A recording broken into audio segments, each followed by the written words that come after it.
All right. So let's talk a little bit about attachment. And the reason that we're going to talk about attachment, it is the foundation of how we understand ourselves, others, and ultimately God. Okay? So attachment, we understand, is a cycle that is formed by our distress and a comfort cycle, and whether that's completed. If you could imagine a cycle where a need is expressed by a child, an infant, maybe even sometimes an adult, and when that need is expressed, that brain and body goes into distress. So that means that the cortisol, which is a stress hormone, fires in the body. Adrenaline releases excitatory neurotransmitters, the sympathetic nervous system, all of that is firing for a person. And what the message is happening when a person is in distress is they're communicating with their body that they have reached the end of their capacity to solve their own issue, right? So if we think about a baby cannot take care of itself. It can't feed itself, it can't change itself, it can't get itself warm, it can't comfort itself, it generally can't do very much at all. And so it's letting you know, I'm not going to be okay unless I get these things. In fact, we know that if baby doesn't get those things, baby's gonna die. That's right, even if a baby doesn't get held, it does kill part of baby. I know it sounds really drastic, but it stops that child from trusting that its needs are going to be met by other people, and it will impact their ability to receive physical affection and to trust others. So this distress cycle that happens, when it gets to the bottom, the goal is that there is a confident, loving person who is going to be able to meet that need. So in the case of children, the hope is that there's a competent, loving caregiver that is consistently meeting need and delighting in that child. And when they meet that need, the comfort comes online, which means that the cortisol is no longer having the same effect, that the adrenaline doesn't have to come into play, that the inhibitory neurotransmitters are starting to calm that brain and body. And that repeated cycle over and over is teaching that brain and body who they are in relationship to caregiver. And that sets the foundation for their understanding of who they are to other people as well. Because when that is met, the messages that are received are, I have a voice, because when I called, when I cried, when I showed my distress, someone heard me. My voice matters. And my needs are important because I expressed my need with my behavior, and someone met my need. And so it's okay for me to have needs, and it's okay for me to express those. And someone comes and meets those needs. And then it teaches that they're precious, that they have value, that they matter, because someone stopped. If you think about it, for a baby, you have to pretty much stop everything that you're doing to give that type of attention.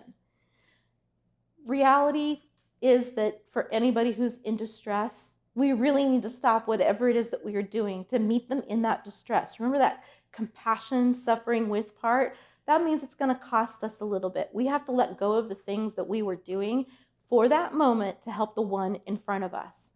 So we meet that need, and then we start to help them understand they have a voice and that their needs are important, that they are precious, they are valued. So if we don't do those things, if we don't meet those needs, the message is very different.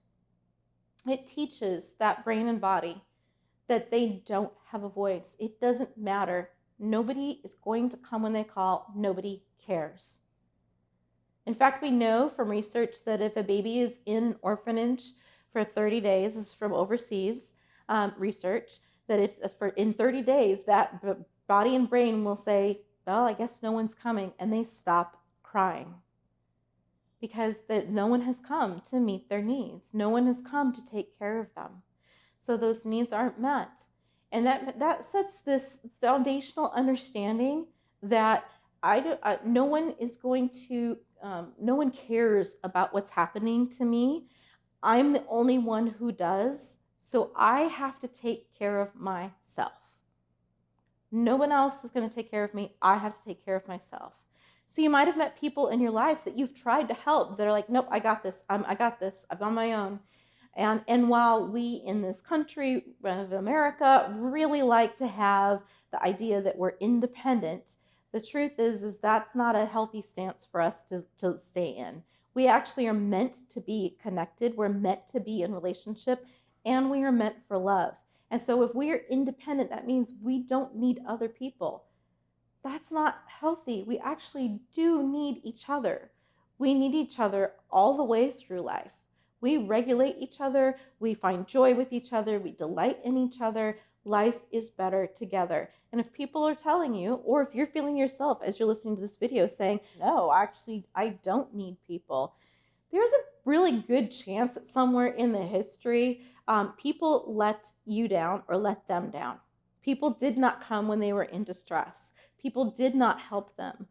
And so they are disconnected and disenfranchised, and that's not the healthiest place for us to be. Now, I'm not blaming, I certainly have zero interest in victim shaming or blaming in this. I'm just saying that what our experiences set in how our brain and bodies view ourselves, the world, each other, and ultimately how we view God as well. So if those needs, again, are not met, the voice is not heard, it sends a message that my voice is not important. I have to do this on my own. It also sends a message that says my needs aren't important. So that means that maybe sometimes it's harder to justify taking care of yourself, that your worth is found maybe in helping others or taking care of others, but you're not actually taking care of yourself. Or it could be that you're only focused on yourself and you're not able to engage with other people when it comes to helping to meet their needs either. So it's another disconnect from relationship. We're not able to fully be in relationship. The third message that we receive when our needs are not met in this attachment cycle is the very clear message that we are not precious. We don't matter. And that's a really heavy thing, because that means that we walk through life with an understanding that we have very little value. We have very little self-worth. And it's hard to make decisions that are good for ourselves and are good for other people when that is the baseline understanding of who we are. When our shame core is grown so large because we don't matter. And then we expect people who've been taught by this cycle that's not been met over and over to be able to make decisions thinking about other people. We'll say things like, how do you think that impacts other people? Well, frankly, that brain and body's like, why does that matter? Who cared about myself? Who cared about me? Who cared about what I needed and what was good for me? Nobody. So if you're saying that I'm supposed to care about other people and no one cared about me, something must be wrong with me. I must be so incredibly broken and damaged and not worth loving. And that's such a sad and desperate and dangerous place to be. We can't muscle our way out of that. We actually have to experience something different than that over and over and over again in order for there to be a different message.